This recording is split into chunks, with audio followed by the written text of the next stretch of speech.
Jack's diagnosis first happened on July 11th. And I would say, maybe around May, he started kind of complaining about leg pain. It was like an achiness in above his right knee. And, we really just kind of brushed it off because one second he'd say it was hurting, and then the next minute you'd see him like running around and playing. And so it didn't seem like a big deal. He was actually training for this huge run. It's called the Rut. It's in Big Sky, Montana. And he was going to do his first. It was an 11K trail run. I'll never forget. They took an x-ray of his leg, and he just said, Jack has what looks to be textbook osteosarcoma. In his x-ray you could see a tumor, but above the tumor was a break. And so what happened was his tumor made the bone so fragile that it broke his femur.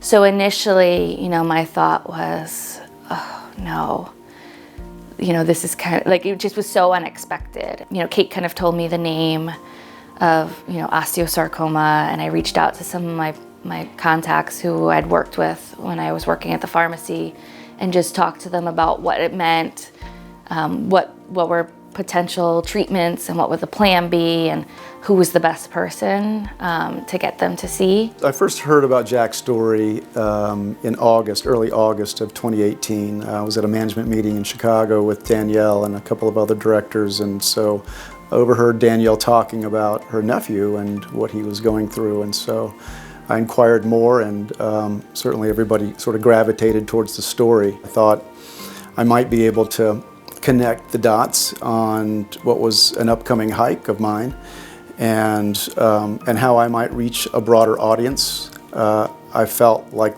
if there was something I could do, it might be to help offset some of the direct costs.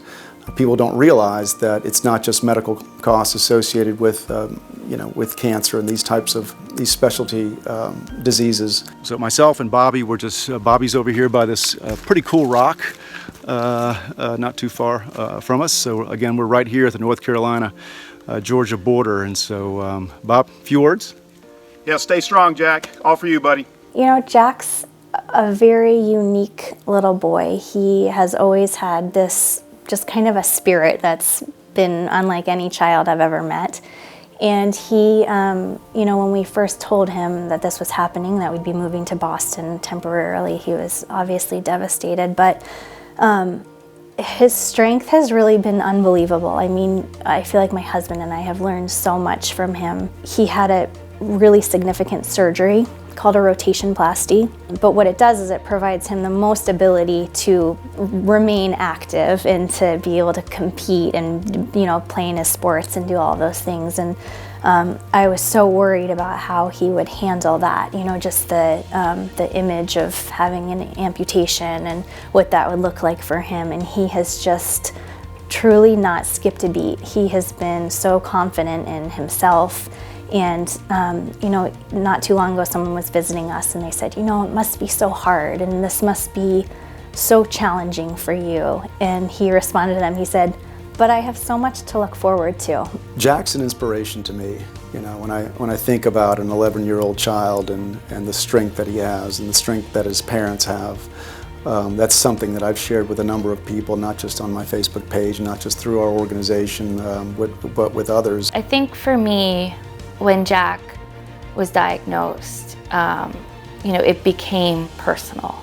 And I think for years I've worked, and part of why I went into the specialty pharmacy field rather than just your regular retail pharmacy was in order to make an impact on patients' lives. And I think when it hit so close to home with Jack and with their family, I got to see even more of how much it truly does impact and shift and change the lives of the patients and their family and everyone who knows them.